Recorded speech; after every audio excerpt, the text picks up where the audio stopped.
Hello and welcome to the Undercut podcast. I'm one of your hosts, Jesse Billington, and I'm joined by just the one co-host this evening, Thiemo. How are you? I'm very well, thank you. How are you? I'm not doing too badly, actually. I'm getting into the Christmas spirit of things. Of course, we're recording this on the 13th of December. It's well into the holiday season now, and I'm looking forward to it. Yeah, we've had a nice break from Formula One for a couple of weeks, so it seems apt to do season review now when we've had that distance to kind of see, was that what we thought of it, or was it not? And you should have to listen on to find out. Yeah, we've had some time to mull it over. Of course, you haven't heard the usual third voice on this podcast. You would have Ellie-May on with us, but she's currently recovering from injuries sustained in the line of duty as a podcaster. She walked under a perilously suspended piano, which then fell on her. When she stood up, not only was she crumpled into an accordion, but also all of her teeth turned into piano keys and fell out, making a plink, plink, plonk noise on the pavement. So we wish her well as she gets better. And hopefully she'll be back in due course, definitely by season's start, I think is what she's told me. Does that mean she's not coming on then? It does indeed mean she's not coming on. Thank you. Is that it? Okay. That's it. That was the preconditioned bit, was it? Okay. With that out of the way, we've got a little bit of news to dive into actually, because despite the fact that we've been off the air for what feels like an eon, but it's probably been 2 weeks, most of which I spent with norovirus. Didn't really need that detail. There's still some news to go over, so we'll dive into that. And the first thing is one that really came out of nowhere, and it's the fact the Spanish Grand Prix has reportedly signed a contract to host the race in Madrid from 2026 for 10 years. This would see Barcelona lose its place on the calendar. We're not having any double Spanish Grand Prix, and it's, in a surprise to no one really, a street circuit within Madrid. So it goes around the IFEMA Convention Center, which it's got a roundabout in it. And Spain has loads of... As has been shown already with countless memes and GIFs about how well that's going to... Yes, yeah. Great amusement.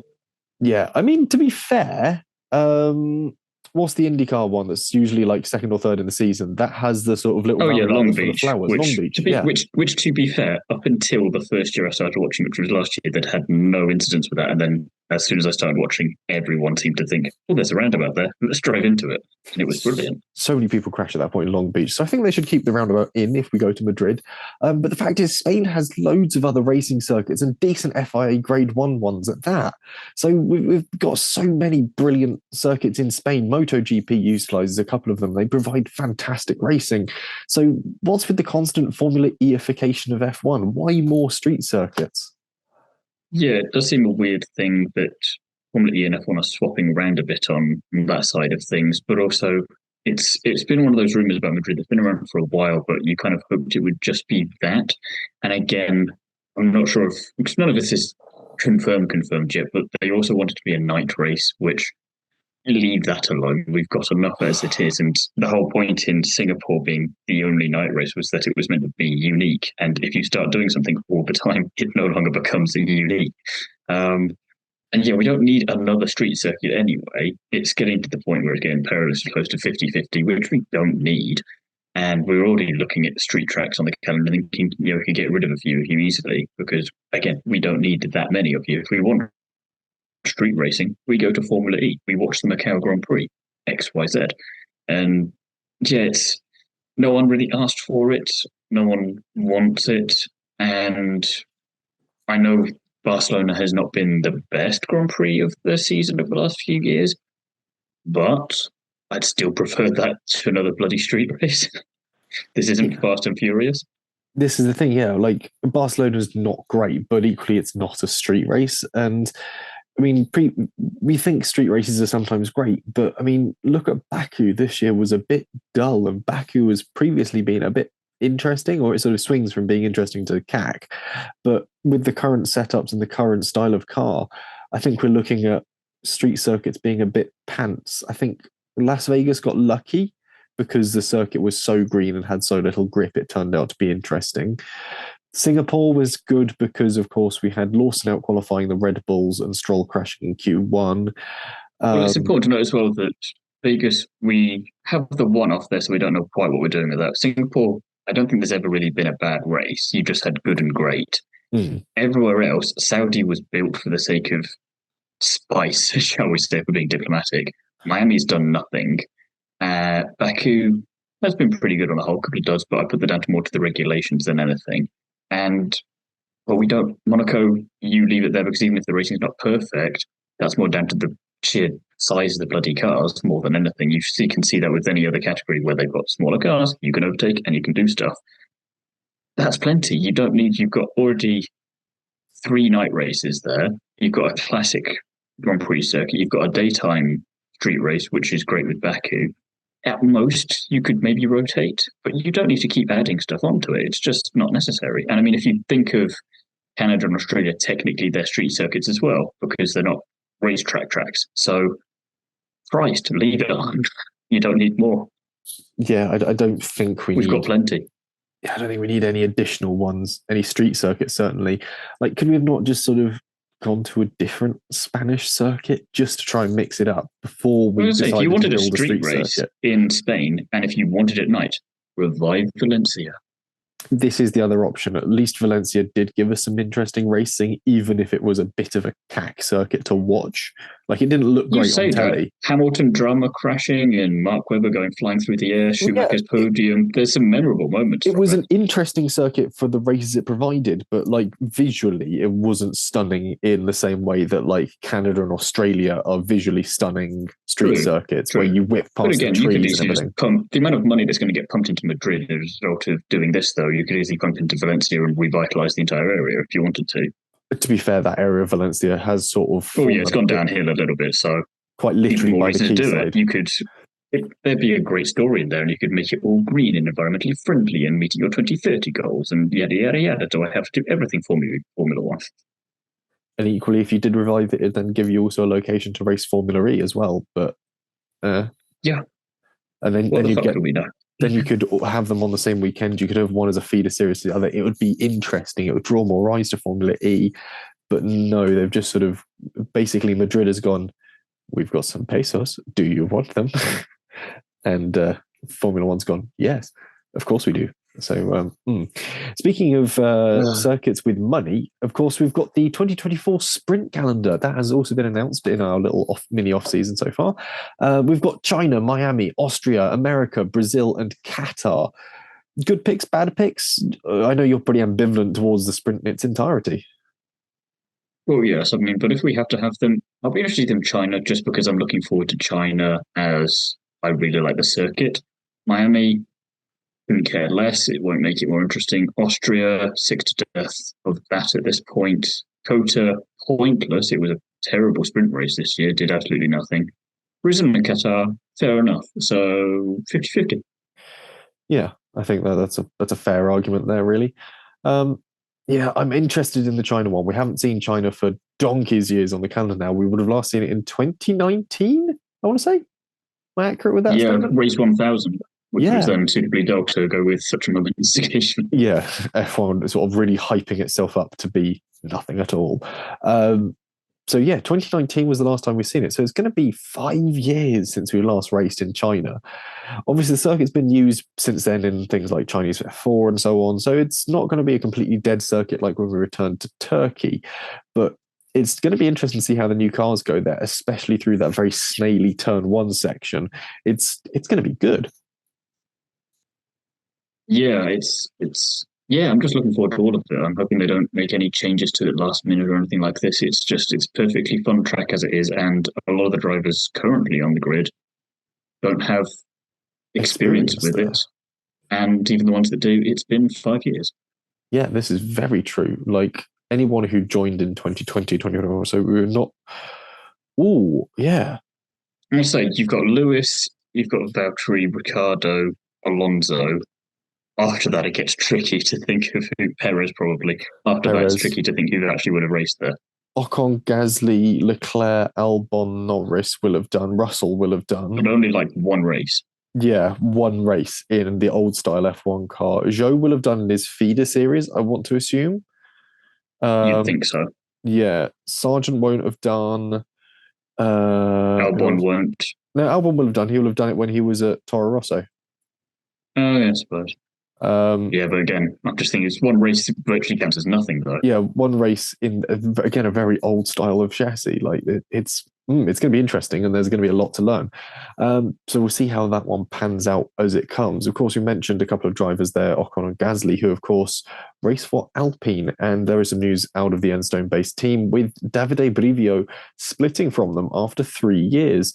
No word on where he'll head or if the French outfit will bring in someone to fill the role of director of racing expansion projects. I think that some of Davide Brivio's role has been about getting Alpine into the world endurance class and going from there. So, of course, now Alpine have achieved that. He's not really got anywhere to expand the team beyond, so they've sort of got rid of him. But equally, this has been something that's echoed throughout Alpine's personnel management across the season, let's say. They've changed so many of their team. And do we think that's why we've not seen them perform as well as expected? It's definitely a contributing factor. I mean, consistency seems to be the one thing they're allergic to the most this year. And yeah, it's kind of just not surprising to see yet another person leaving the team. It's kind of, do you want to have another role in here? Not really. I'm going to go somewhere else. Yeah, it'll be interesting to see where he heads. Will we replace him? Maybe. Yeah, there's really it's Alpine are just we're all scratching our heads and they're scratching their heads too because I think we've got about as much idea of what's going on as they do, and we're looking at each other going, you've got to sort you out, right? Well, that's not our job. I mean, you could hire us, but that's not actually our job yet. And I also don't know if that would be wise to hire us. I mean, it would be interesting, and not just us collectively, as in you and I, but just us as in the entire F1 community looking at you going, you've got to fill those roles, right? Yeah. Right. Although I think them hiring you and I to be sort of their racing directors across classes would be quite interesting. Especially considering we'd be in charge of a French team. Yeah. I think that's all I need to say there. Yeah, two people that have previously had views on the French. Though I will say at this point, actually, as much as I often joke about it, I do quite like the French. I'm a bit of a Francophile, if I may. Anyway, before we go too far down that route, we'll jump quickly to Extreme E, where news came out, I think it was today even, that Tanner Faust and Emma Gilmore are leaving their Extreme E team. So they're leaving McLaren, and no word yet on who will be replacing them. But who do we want to see in those seats? You're the big sort of upcoming talent, hotshot spotter here. Who do you think we're going to see approaching McLaren's Extreme E team? It would make sense for them to keep the driver in that they had already replacing Emma Gilmore because she'd been out on injury after a big crash a couple of rounds ago in Hedda-Hossas, and she did a nice job, and you want a bit of consistency. And I think if you're looking to have that balance within a team of youth and experience, and in Hedda's case, youthful experience, because she has been in and out of Extreme E in various different teams, keep her in that second seat. Who knows? We have so many drivers coming in and out and trying things out with Extreme E that you could either get Sebastian Loeb or Nasser Al-Attiyah switching teams and going there, or you could just have someone brand new. It's kind of hard to tell who's going to be in there. I mean, McLaren also have a range of other drivers available to them from their vast array of just driver programs, etc. So I'm not sure. I'm trying to think who else could be. No one's coming to mind as kind of an obvious contender, but I wouldn't mind someone new either, either from the world of rallying or Nitro Rallycross or something like this, where it makes sense at least that they're there. I'm looking at, you've got Nicholas Grunholm, I think, in World Rallycross, who is the only one there who hasn't been in Extreme E just yet, I don't think. So it's going to be interesting, but it's also that kind of silly season for other teams because I know that Clara Anderson's not going to be with ACT for next year, so there's a seat open up there. And as Rosberg X Racing proved back in season 1 when they won the championship, they have no trouble picking one of the drivers that helped them get that championship out of the team either. So we could see some very silly stuff yet, and you could get all kinds of wild moves all over the shop, which is why Extreme is quite fun in that respect as well. It's not like F1 at the moment where you'd be lucky if one or two seats change. This is, we could swap entire teams out just for the sake of it. I think possibly picking from the classic rally scene, I know that Seb Perez is a name that's doing very well at the moment. He campaigned a Lancia Stratos on the Roger Albert Clark sort of rally across the UK last month. And he's a fantastic helmsmith when it comes to off-road stuff. Equally, I think I'm right in saying it's Oliver Solberg, son of Peter Solberg, very handy chap behind the wheel on the loose stuff. I reckon he'd be a perfect shoe-in for McLaren's Extreme E team. If anything, I wouldn't mind that. Fun. I wouldn't mind that either. But also, I was trying to think of anyone like McLaren, just for the sake of we see everyone and their dog from all over the place in terms of racing categories come into it from new and old motorsport eras. Mika Hakkinen, why not? Oh, that's not a ridiculous concept. I can see Mika doing it for a bit of a laugh. And again, it's kind of, you've got a wide enough calendar in terms of there's some massive gaps between rounds, and also you've got a lot of experience in one thing and doesn't necessarily guarantee that you're going to be good or bad. You just kind of learn as you go, and it's extreme for a reason. As long as you survive some of the races, you're doing well. So you just have to outlast your competitors. I think he has done a little bit of rallying, like the sort of grassroots stuff back in Race of Champions, I think. So it'd be interesting to see him make that move. But anyway, we'll jump into our final news story, which is a little more sensible, but also just as much nonsense. This largely revolves around the allegations that were thrown at Toto and Susie Wolff last month. Was this last month? Or was this even this month? Was this December? That was this month. It all happened at the beginning of this month and was over as quickly as it arrived because, well, it was nonsense. Yeah, F1 Business, the slightly dodgy magazine in the UK that alleged that W Series failed because it wasn't sexy. So that gives you sort of the par that we're working on when it comes to journalism. They alleged that Susie Wolff was acting as an insider communicator for Toto Wolff and Mercedes? I think that's the gist of it. I think it was slightly the other way around. She had information that she could only have gotten from Toto being inside a meeting that he was in that other people wouldn't have been able to, but it was all pretty much hearsay and very vague hearsay at that, because we're all just sitting there waiting down. Do we support her? Because this is a pretty serious allegation here, and that's surely, if I have taken it so seriously, there must be all kinds of evidence that they've got to be even opening an investigation to verify all this. And then everyone just kind of sat around and went, wait, you don't actually have any proof of anything whatsoever? Like at all? There isn't even like a blurry photograph of Bigfoot in the background somewhere where you can maybe make something out? No? Okay, well, I don't know what the hell you were thinking there. Yeah, it was a concept that seemed to have materialized out of nowhere with no evidence to back it up. And made worse by the fact that she and everyone else found out at the same time. They didn't even talk to her privately beforehand to say, look, we're going to be doing this, which is usually the kind of dumb thing of we're going to inform the person or the team that we're investigating with maybe like a 5-minute head start on and everyone else, just for the sake of it's polite, if nothing else. Which was, it was just a bit odd. But ultimately coming from F1 Business, not wholly surprising that that's the level they were working to. But yeah, that's pretty much a quick recap of the news that's happened since we last recorded a podcast. So we'll dive into the main crux of what this is supposed to be, which is a review of the 2023 Formula One season. And we were talking about this before we hit record, and we reckon this is going to be a bit short from here onwards because it's not really been a season where much has happened. Mercifully short, some would say. Yes, yeah, it means we can get on to talk because of the season, not because of us, but yes. Yeah, because of the season, but it means we can get on to talking about Formula 2 and Formula 3 a lot quicker. But anyway, we'll jump straight in. We'll kick off with qualifying, and I've done some totting up of the head-to-heads, not including the sprints, and including the sprints as well. Albon, in both instances, tops the charts. He dominated Sargent 22-0 and 28-0, if you're including the sprint qualifyings. If we include the sprint qualifyings, just so you can get the broadest picture possible, Albon 28-0, Verstappen 25-3 against Perez, Alonso 24-4 against Stroll, Bottas 19-9 against Zhou. Norris achieved the same consistency against Piastri, 19-9.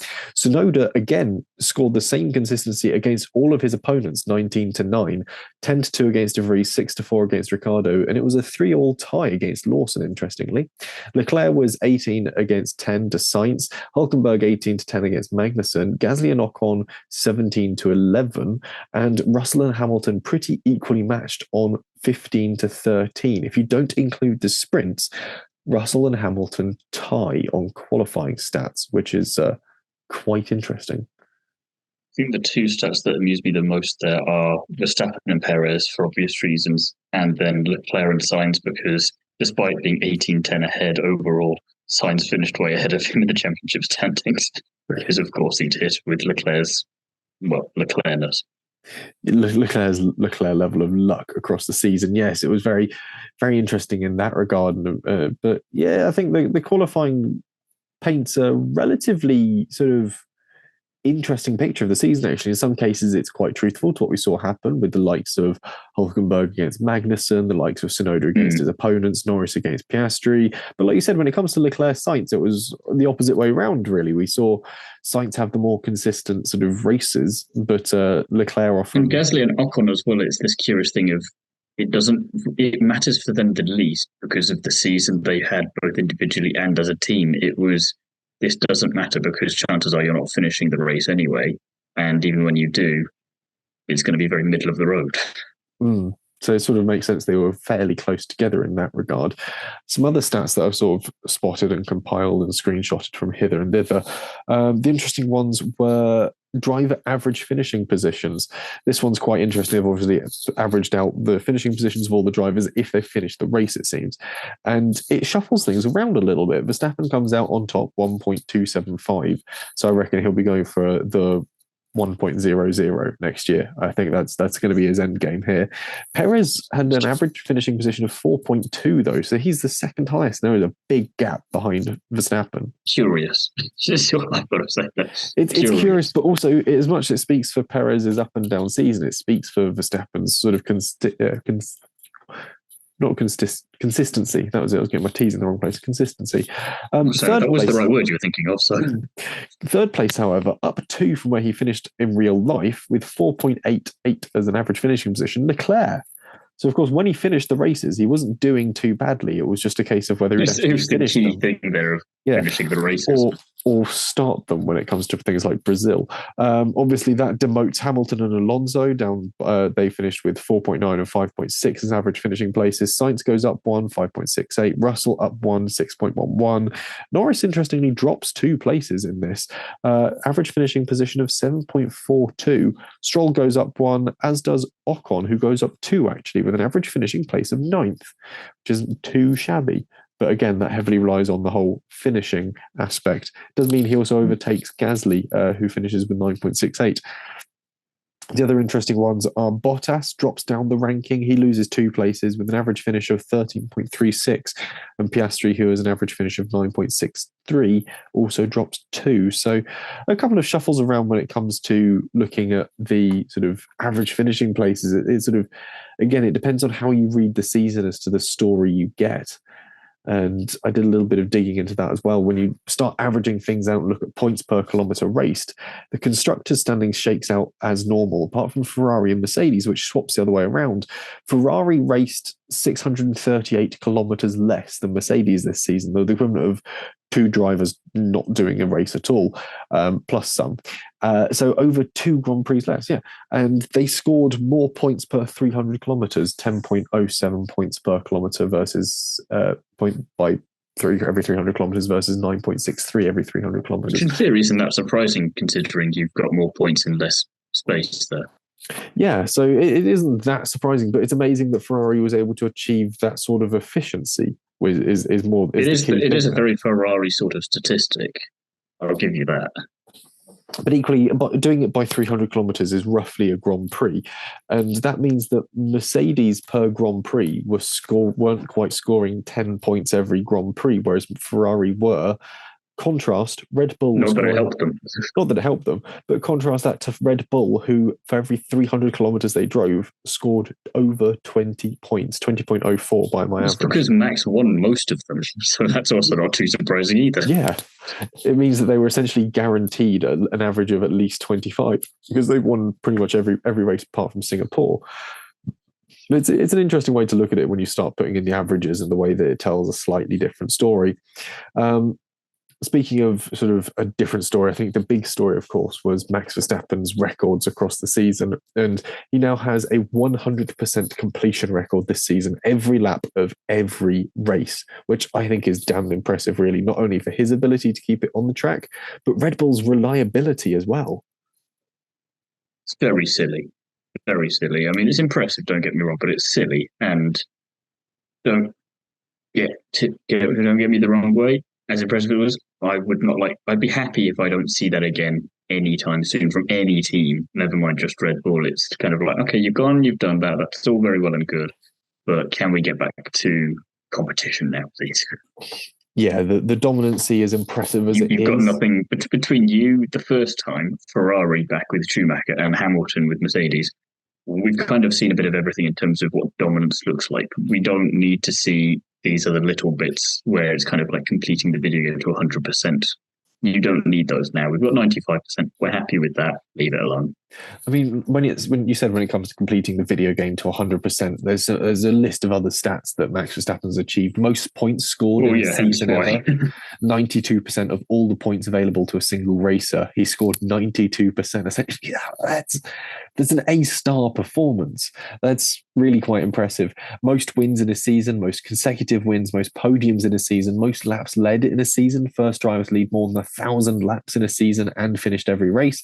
Most sprint wins in a season. Obviously, the latter two are very much reliant on the modern style of seasons with sprint races and lots of Grand Prix to allow for lots of laps. But that's just a little bit nuts.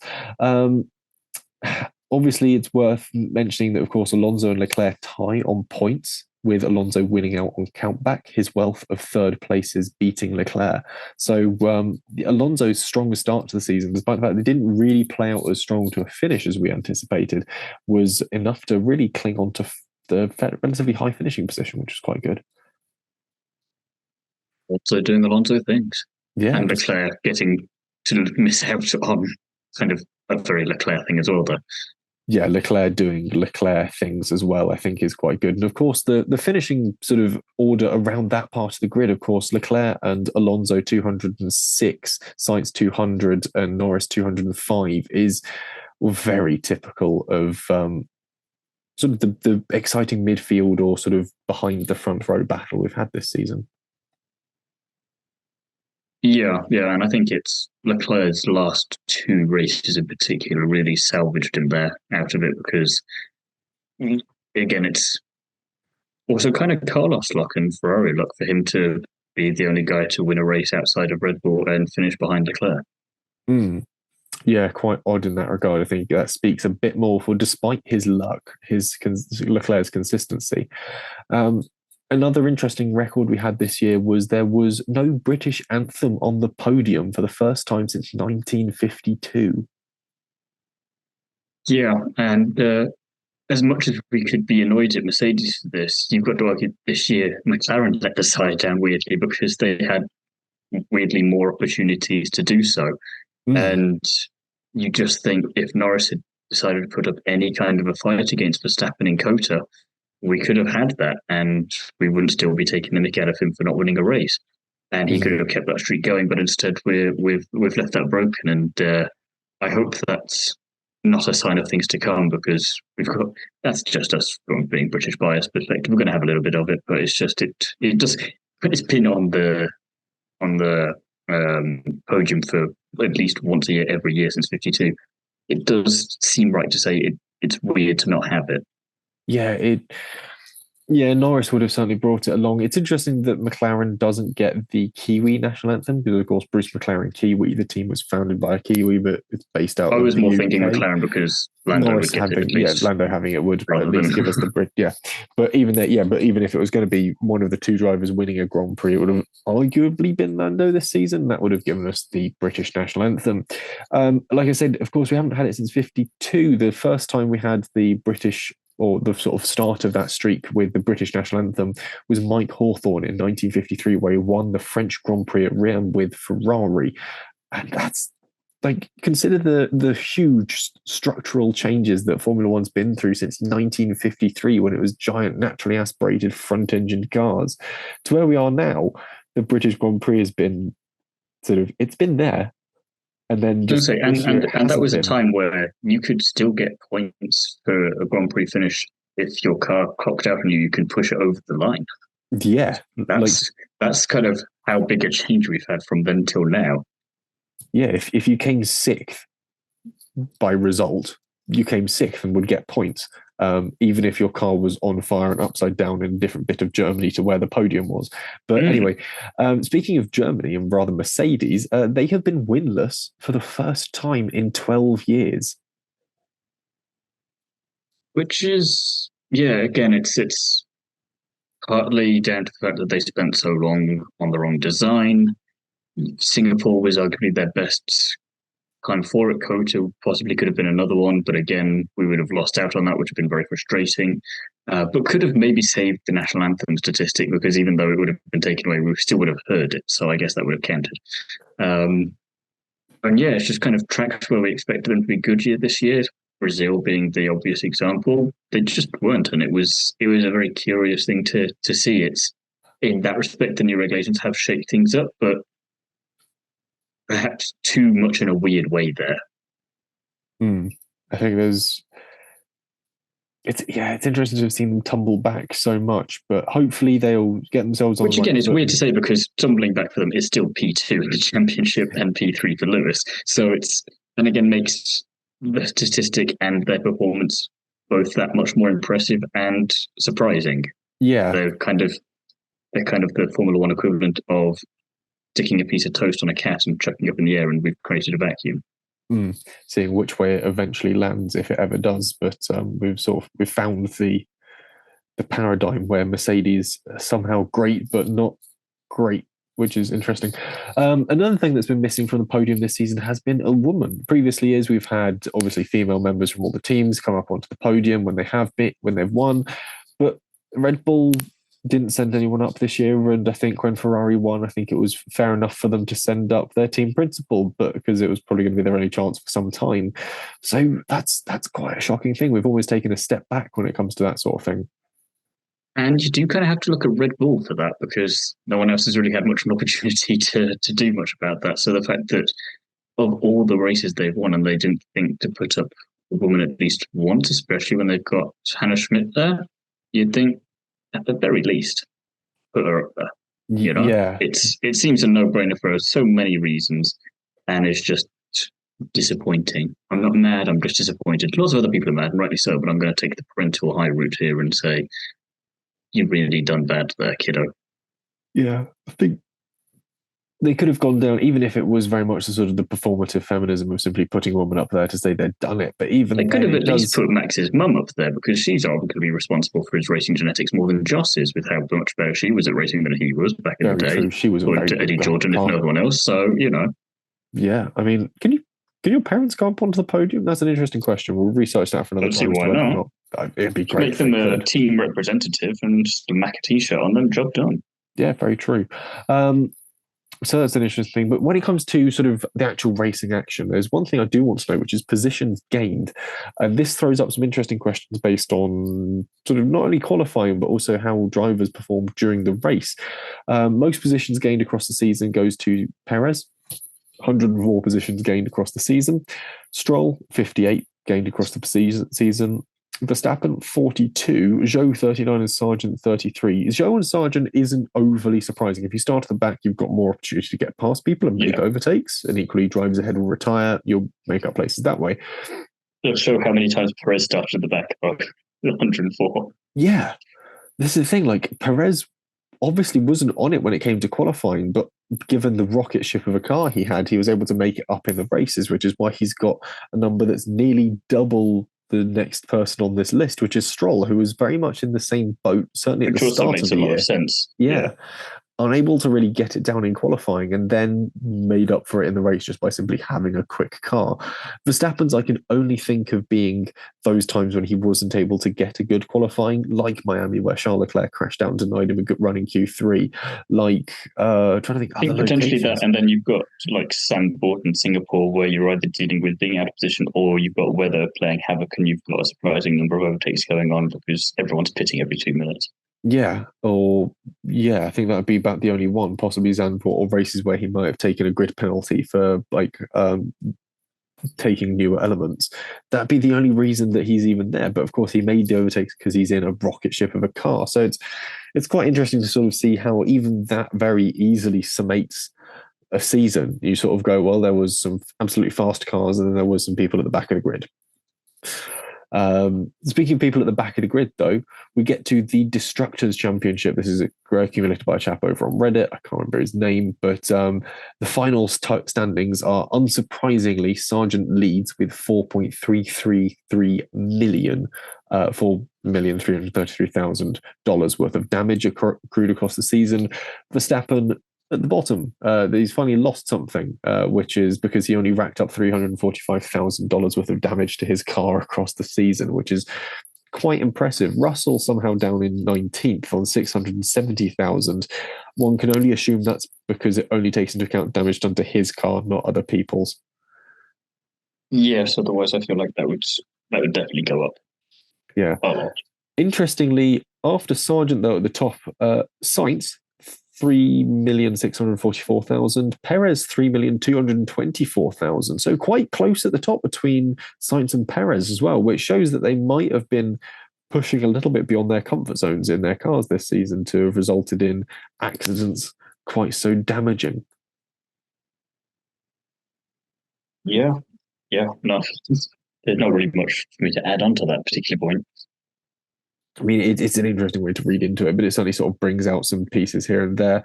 And then again, you look at other drivers like Zhou and Sonoda only costing 1.2 mil a piece. Like, that's not really that bad when you consider the likes of Gasly, Albon, Magnussen, Stroll, Leclerc costing almost sort of over 2 mil in some cases. Leclerc, I suppose 1.9. as well, it's being the younger, less experienced drivers of the two, especially when you look at the top end, who's been the least expensive in terms of damage. It's all drivers who've been there for quite a while, with the exception of Russell. But Russell's generally been like, if he has any contact with people, it's always a little bit to contact, and he doesn't crash himself all that often. And when he does, it's more just little bits and pieces. It's not, Singapore doesn't happen all the time, and even that wasn't a massive crash. You could still tell that was a car. So it's impressive, I guess, that Zhou and Sonoda, maybe they're looking back on all these drivers at the top and thinking, okay, if I'm going to crash, I'm going to do it like that. So minimal damage in terms of cost. And let's face it, at this point, Yuki's crashed so much in his first season that he's probably used to doing the opposite by now. Like, yeah, okay, I shouldn't do this. Yeah, Yuki has finessed the ability to have an inexpensive crash, which is quite interesting. We'll do some other sort of team head-to-heads, and this one looks more at the drivers' points shares, and leading that, unsurprisingly, similar to qualifying, it's Alex Albon with 96% of the points haul for Williams, Hulkenberg in second with 75, Alonso in third with 74, Tsunoda 68% of the points at AlphaTauri over his teammates. The same percentage share sees Norris in fifth, Verstappen 67% of the points, Bottas 63% of the points, Hamilton 57, Gasly 52, and Leclerc 51. So who surprises you there most of all when it comes to sort of taking the big points hauls? I don't think any of them do, to be honest. I think maybe Norris at 68% just because Piastri's been so strong this year, but I think it's easy to forget about the first half of the year where the car wasn't there yet. And then obviously Norris got more podiums than Piastri. I think everyone just kind of, we expect it from Norris and we expect more from him in some ways. Whereas Piastri, we knew he was good, but we weren't quite sure what was going on, especially when the car wasn't that great. We thought, how are they going to be able to extract stuff out of it? Is he going to do what Alonso did back in the McLaren in the Honda days? And then it was just kind of when he got the car that was a little bit better, he was able to utilize that perfectly. But by then, I'm guessing the Gulf was too big to match up. And also, Norris is then doing what he's at the base level capable of. Yeah, I think there's the interesting one for me there, though, is Bottas on 63% of the points haul. I would have potentially anticipated him having a few more. A lot less, I suppose. Yeah. Oh, okay. I was assuming he would have a slightly more dominant season over Zhou than the. I was expecting less, to be honest, because I'm just so used to him not finishing races. At this point, possibly. Yeah. So it's kind of one thing, but I guess just Zhou wasn't able to capitalize on scoring points when Bottas didn't finish, so that when he did, he got more than Joe or George didn't score. So it kind of, you may finish more races, but that doesn't mean you're going to score points. Yeah, not necessarily finishing in the points. And of course, one final sort of statistic before we move on to some more sort of analytical bits. It is, of course, 79 days until lights out and away we go at the Bahrain Grand Prix. I did have at one point a timer on here giving me the full sort of hours of it, but 79 days, at least at the time of recording, until it's lights out and away we go at the Bahrain Grand Prix. Do you think you're excited for it already? Are you looking forward to a slightly better season in 2024?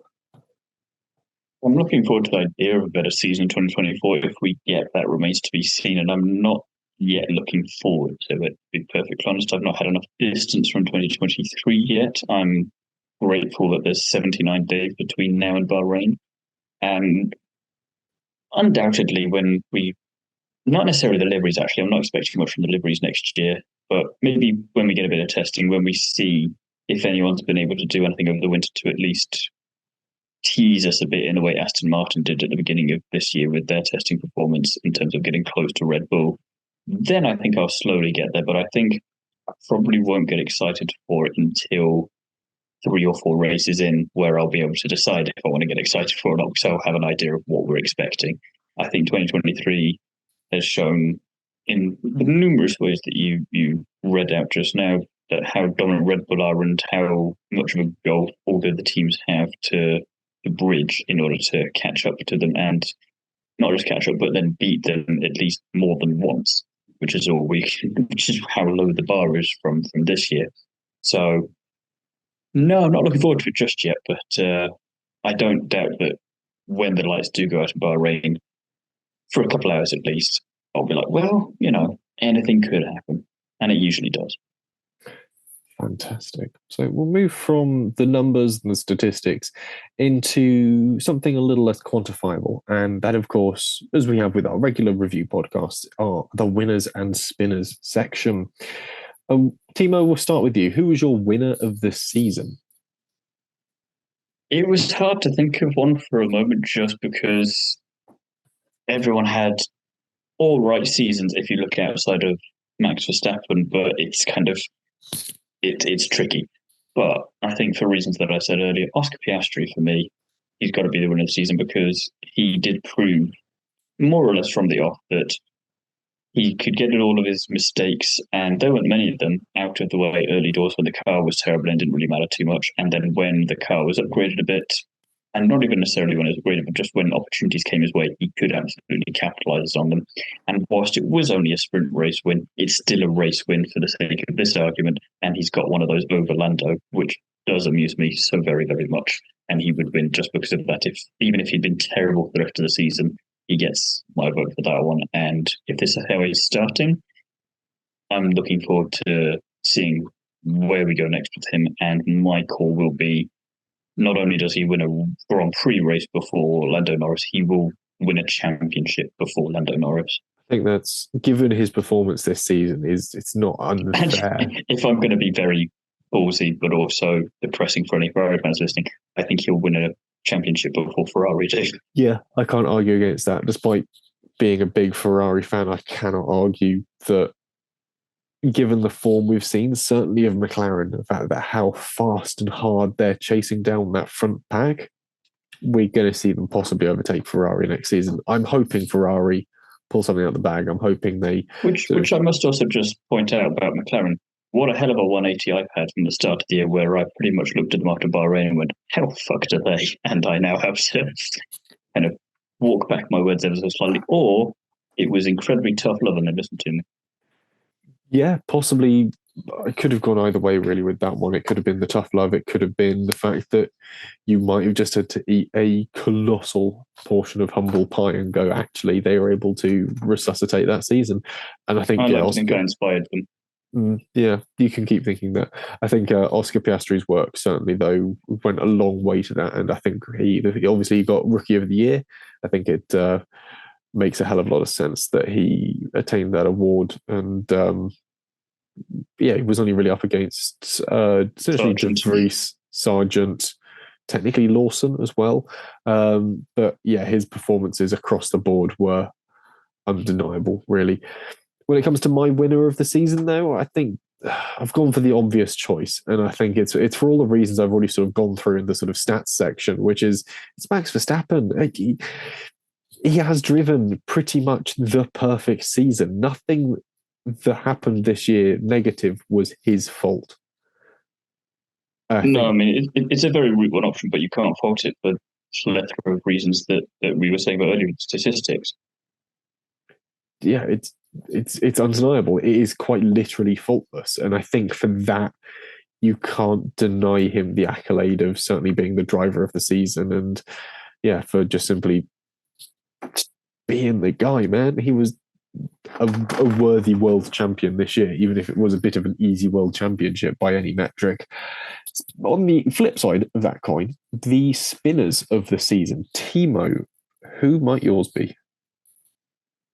I was thinking about this and I thought, as funny as it would be to say Lando Norris, and as route one again, but perfectly logically as it would be to go with your option, I thought, and again, Perez was tempting, but he did get beat with the Drivers' Championship, so he didn't really spin too badly in the grand scheme of things.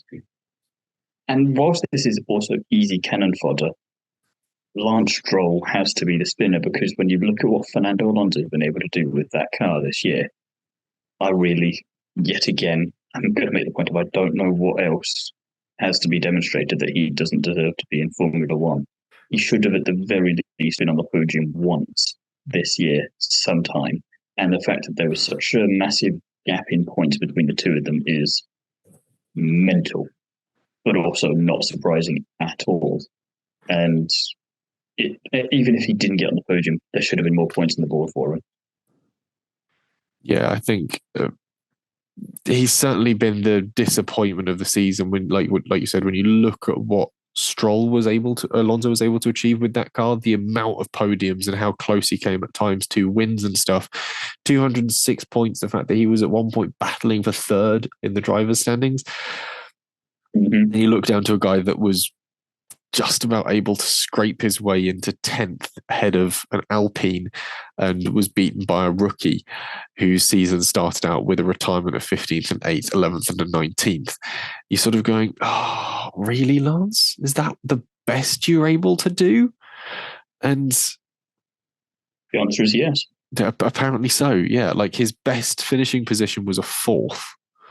And that was the Australian Grand Prix, where Sainz was disqualified sort of disqualified from it, and or penaltied out of the points rather, and so many other drivers ahead of him retired and crashed. So that's your best result.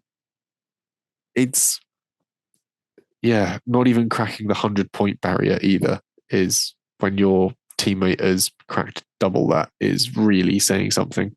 And I think this season has been the one that's drawn it into sharp contrast. Yours is perhaps more surprising, though, because we expected better and arguably deserved better. Yeah, I went for my spinner of the season to be Kevin Magnussen. I know Henry over, the Haas chap. He will not be happy at me pointing this out in some way, shape, or form, but he's going to be sad about it anyway. Yeah, 3 points across the season. You've been sort of beaten by Zhou Guanyu. You've been beaten by Daniel Ricciardo, who did so few races. And your teammate absolutely trounced you with only one finish ahead of in the points. And yeah, like Hulkenberg scored 9 points. I think he got one in a sprint race as well. Or a few in a sprint race because he came 6th in Austria.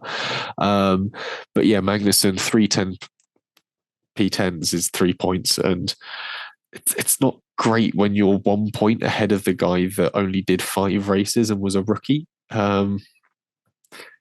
It just wasn't the season that we anticipated it being for Magnussen. And yeah, the Haas was a bit of a dog this year.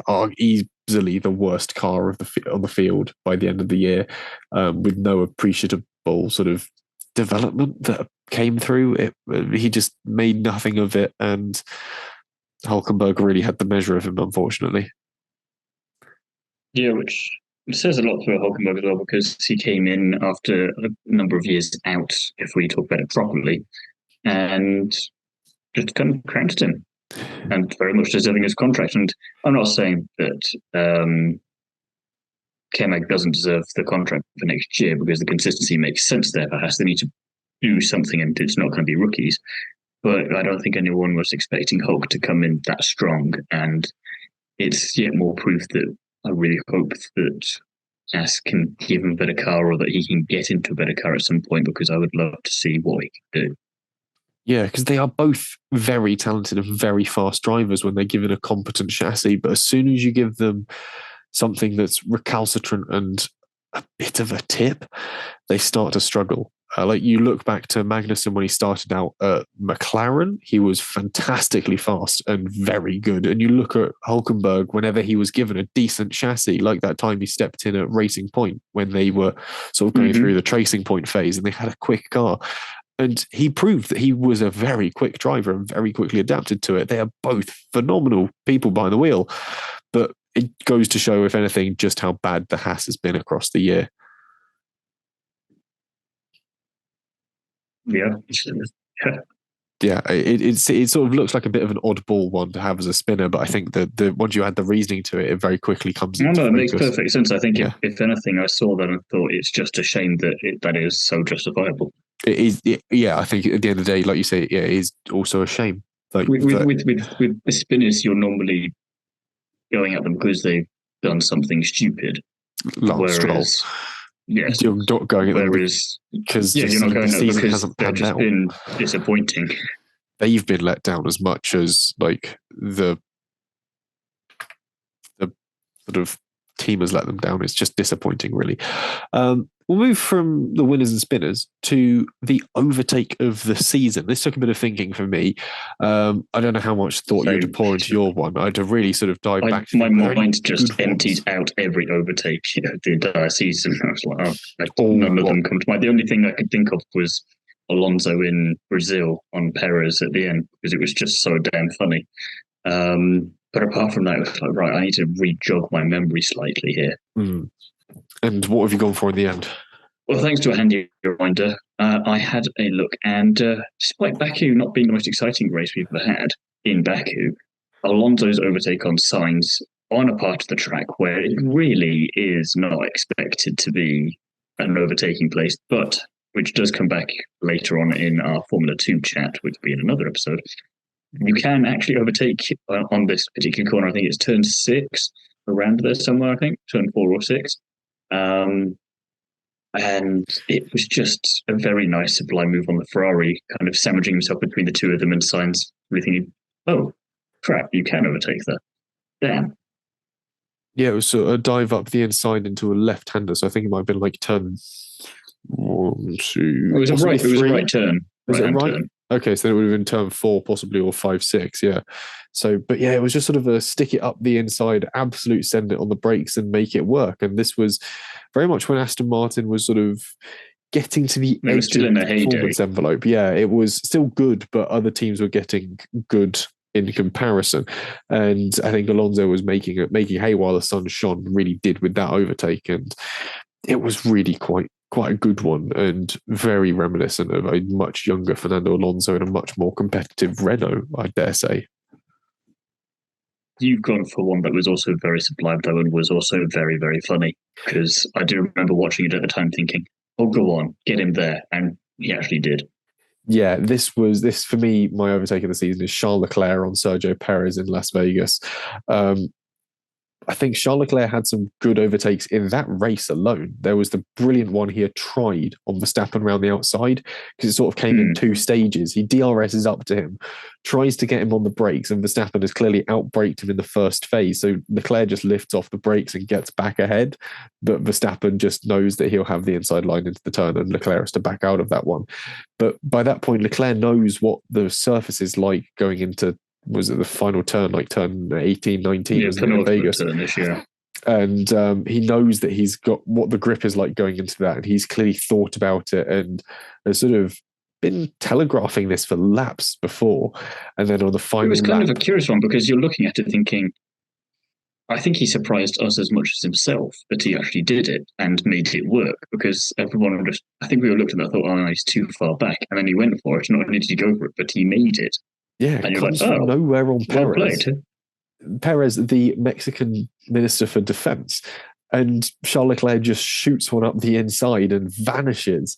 And yeah, while Perez has the power to chase him down and gets him just after the line, crucially, he gets him just after the line. Leclerc pips him to it and takes the points. And it was, yeah, just a case in point for the fact that of just how good a racer and a sort of strategist there is within Charles Leclerc. And I think the day he is given a competitive Ferrari is a day that Formula One will change. Although, like you've already said, that day could come after Oscar Piastri has won a championship. Yes, which who knows how soon or late that could be in the grand scheme of things. It's very hard to tell. Depends on Red Bull in some ways. Really does depend on what Red Bull are able to achieve next year. Another interesting one that I want to talk about is crash of the season, and not necessarily because excitement of watching bits of carbon fiber spiraling across the racetrack, but more because of what it means for the season as a whole. And I think we've both picked races that have, or crashes rather, that have a bit more to say than simply ooh and ah. So, Thiemo, I'll go for yours first. Yeah, I was thinking in a few of the more recent races came to mind, Norris and Las Vegas being a good example because of the camera angle that we first got for it. It was like, oh Christ, what was that? And then it was like, oh, Norris, right. And ooh, bloody Ellie was close to Piastri.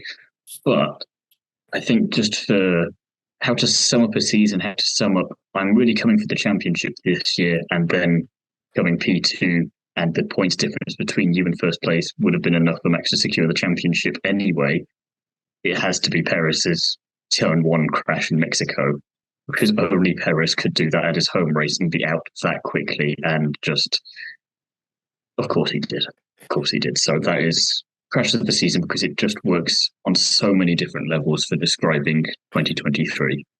Yeah, it's that metaphor analogy, sort of you can read into it and describe the season from one crash, which is sort of what I was hoping to It's get. like a massive franchise. You can watch as much of it as you want, and there's something there for everyone. You can go really deep, or you can just look at it surface level. There's going to be all kinds of levels of satisfaction to get out of it. Yeah, it's a crash for GCSE English teachers. There's a lot to pick away from it. Yes. Yeah, the driver was sad because he was in a blue car.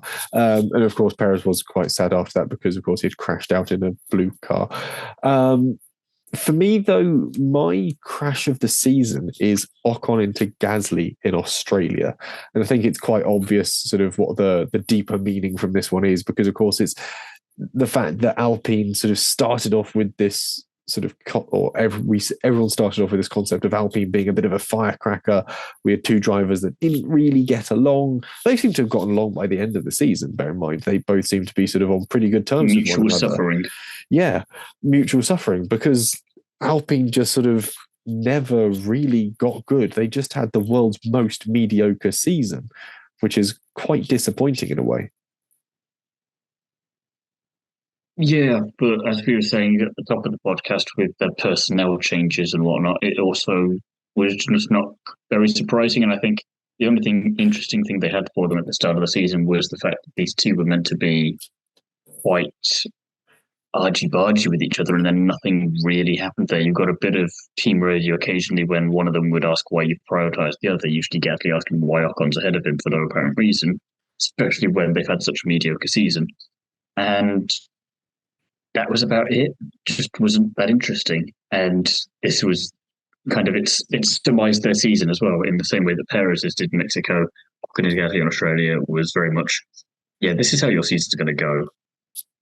Yeah, it was one of it is that crash that perfectly summates their sort of their efforts across the year.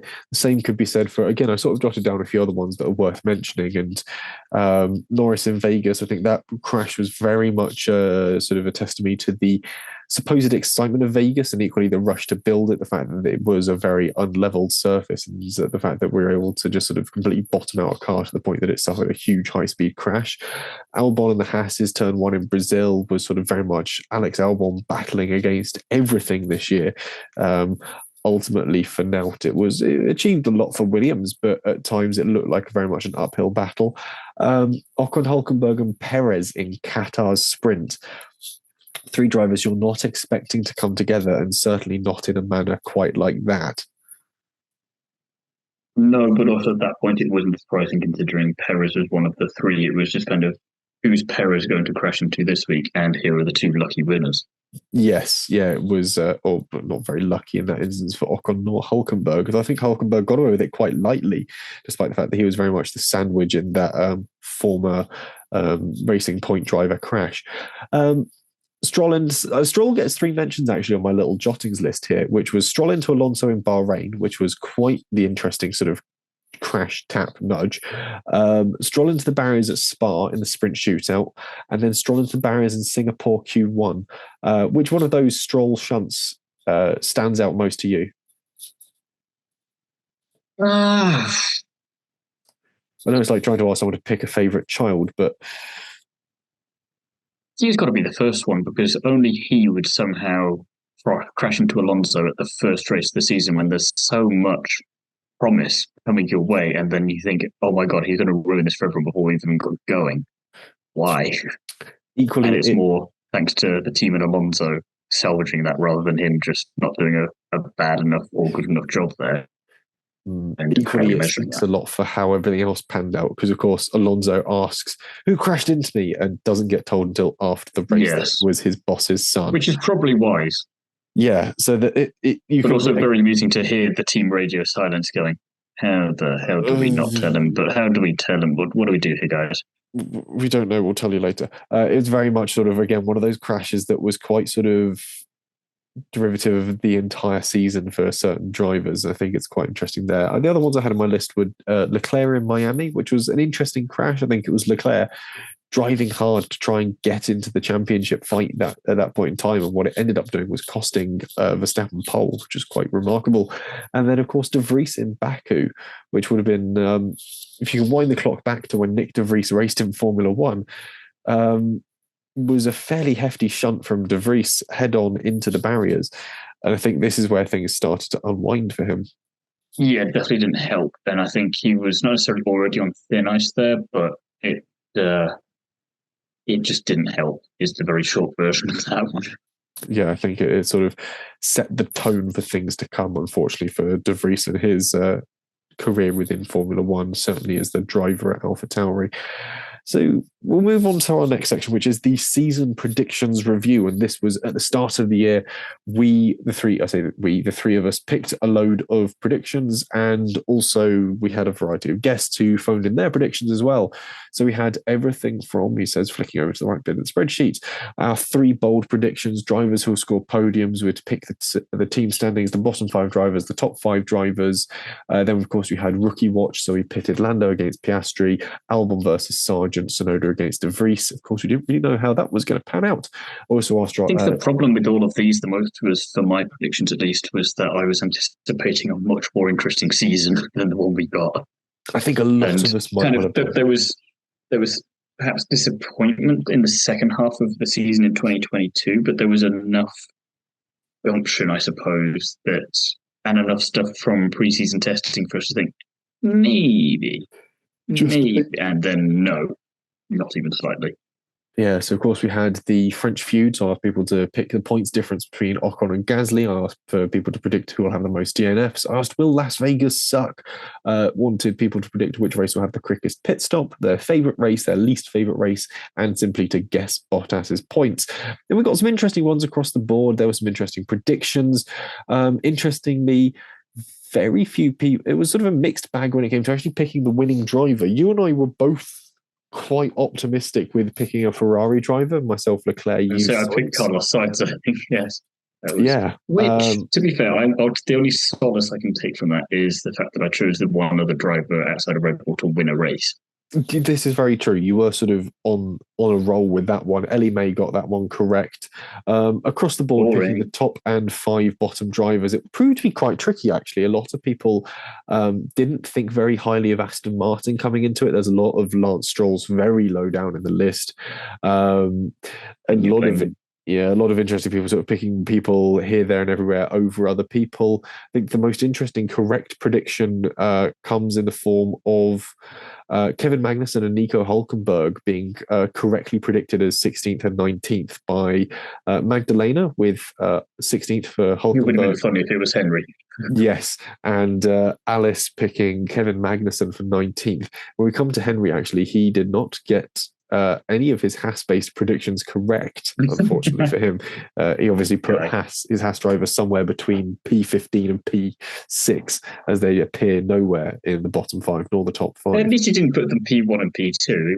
He was trying to be realistic a bit. He was trying to be a little bit realistic, though. He did put in Haas would get a podium this year, which they, of course, did not. Didn't really pan out for him there. The most interesting one, though, was I think every driver that will score a podium this season. This is quite a fun one to keep track of because, of course, there is the added risk of if you didn't pick a driver that would get a podium, I also docked you points. Something I probably don't remember from pre-season at all, but yeah, so I did quite well on this one within reason. Obviously, I picked Leclerc, Sainz, Hamilton, Russell, Norris, Verstappen, Perez, Ocon, Gasly, and Alonso, all of whom scored podiums. I also picked Bottas and Ricciardo to score podiums, neither of whom did. I also neglected to pick Oscar Piastri, who, of course, scored podiums. So, lost points in those cases. You did all right. You had pretty much the same pick as me. You remembered to pick Oscar Piastri, failed to pick Lando Norris, though. I think that was me already at the pre-season point going, oh, wouldn't it be funny, though? Yeah. You've also picked Bottas and Albon to score podiums, neither of whom did. You also neglected to pick Gasly to score a podium. And again, to be fair, if you're Alpine or Gasly, if you're being kind to yourselves, you're probably going to agree with me at the start of the season. And again, where was his podium? What was it? Zandvoort? Gasly? He also because there was technically two Ocon podiums, depending if you are the people in charge of putting the names up as the drivers walk onto the podium.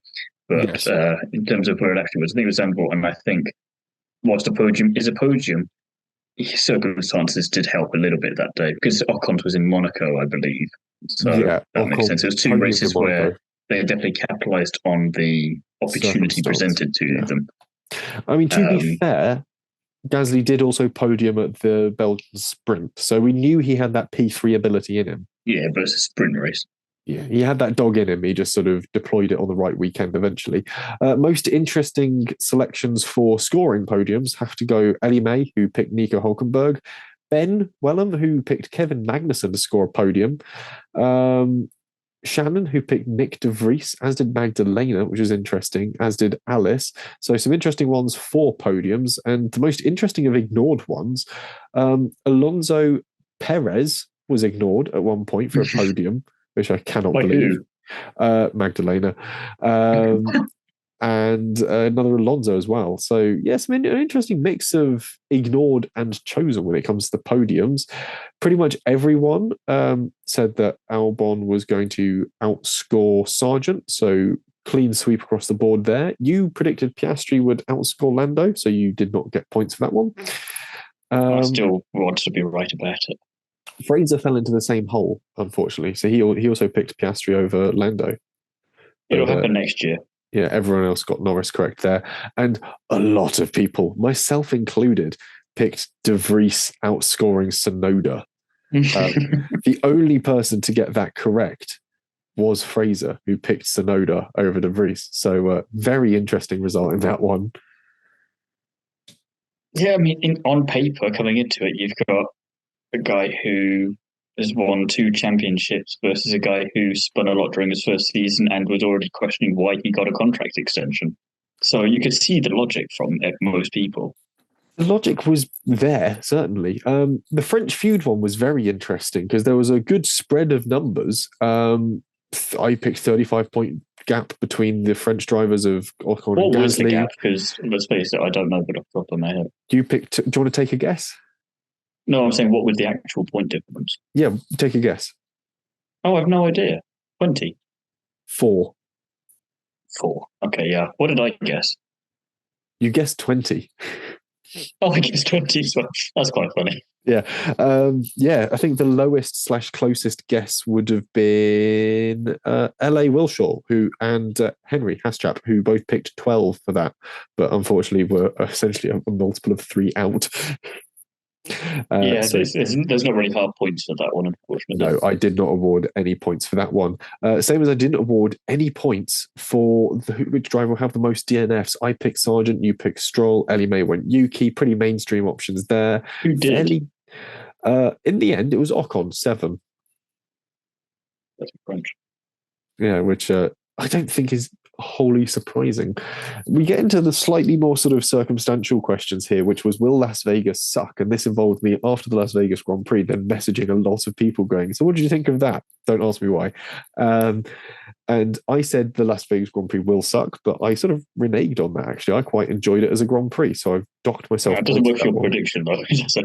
No, you said that it wouldn't suck, and then also on the podcast said that it didn't suck. So I've awarded you the points for that one. So congratulations. Yeah, again, I think for these ones, for rating a Grand Prix, I can only take it at the race value, because if I take it at everything from when we rock up there on whichever day, Thursday or Friday, till the end of it, I would not be saying yes for many of them. Oh, yeah, some of them were kind of dull. Certainly the showmanship of Vegas was a bit. Also, a lot of them were already losing on the racing front as it was. So the fact that Vegas's only redeeming quality was the race itself was quite amusing and typical at the same time. This was very much a question of whether or not people were able to predict their emotions based around Las Vegas as well, which is quite interesting. Quickest pit stop, only 2 people got that one correct across the entire season, which was, of course, McLaren. That again went to Haschap Henry and Ben Wellham, who predicted both as McLaren. Ben Wellham, I'm concerned. This is a man that you and I introduced to Formula One in the 2022 season. We're both beaten by him in the season-long predictions there. And this year he's come out pretty nifty when it comes to scoring points, actually. I think Ben was our season-long champion on 69 points. This is a man in just his second season of Formula One. Weirdly makes sense, though, at the same time. It's kind of the less committed you are, the more kind of not ballsy, but also semi-logical you're going to be, because you just pick names that look right and sound right to you, and you base it off no real knowledge whatsoever. Yeah, I'm not entirely certain how he pulled that one out of the bag, but yeah, he got 19 correct answers, 26 incorrect. I pointed 5 points for every correct answer, so he scored a total of 69 overall. The highest out of the 3 hosts was Ellie-May on 52, correct? Surprising. Myself on 44 in second place, and you are in third on 20, I'm afraid. I was too optimistic about the season, so I don't blame myself for that one. I blame Formula One. Yeah, it was not a strong round of year-long predictions from you. Some other interesting ones across 22. So you were beaten by Jacob, friend of the podcast. Did anyone get less than me is the important question. No one that I've got a full set of answers back from got less than you. So you're unfortunately the lowest ranked of all of the people. Beaten by Fraser, beaten by Henry, beaten by Shannon, beaten by Magdalena. Just a pretty abysmal result there. Can't have it all. You can't. You certainly can't. I'd rather be ambitious with the predictions and lose outright and be like, well, that's up to the season for letting me down badly, than everyone else is going a bit more route one about it. Yeah, if my season had happened as these predictions would have played out, how interesting would it have been? Very interesting. I think at the end of the day, your predictions were ambitious but rubbish, which is a perfect point, really, to wrap up this season review on, I think. Unless you've got any final bits to add. No, I think that also just encapsulated the 2023 season in a phrase. Yeah, ambitious but rubbish. So we'll start our conclusion, which, of course, we obviously say a big thank you to our listeners, where we are still surprisingly popular in Barbados. If anyone is actually listening in Barbados, please let us know where we rank on like motorsport podcasts in Barbados. It'd be great to see how. I think I looked at this once. We were quite high up. Yeah, we were like in top 5 for sport. Oh, there you are. We are weird. one of Barbados' top 5 sporting podcasts. And a big thank you goes out to our listeners in Fredericton, in New Brunswick, Canada, and of course our Slovenian listeners. There is a large group of you in Ljubljana. So Vezel Bocic, I think, which should translate to Merry Christmas or Happy Christmas. In the meantime, Thiemo, where can the people find you? You can find me over on the Curbs Pub Chat, the Nitro RX podcast, Is It Fast, and Paddock Sorority, and of course Instagram, because I'm always, well, not always, but I'm consistently there. How about yourself? Maybe I'll get an invite to the On the Curbs pub chat at some point in time. In the meantime, though, you can find me on Instagram, Twitter, and TikTok as @JesseOnCars. And you can also find me writing for Classic Car Weekly. Our bumper Christmas issue has gone on sale today, literally the day we're recording this. So go and pick that up. It's out for 2 weeks on shop shelves and has all manner of Christmas countdowns and celebrations of all things old car in 2023. So please do that. Support print media. We'll be back shortly, I guess, for a review of all the feeder series action from across the year. And if not, we'll be back in the new year with some more motorsport-based nonsense and looking ahead to the 2024 F1 season.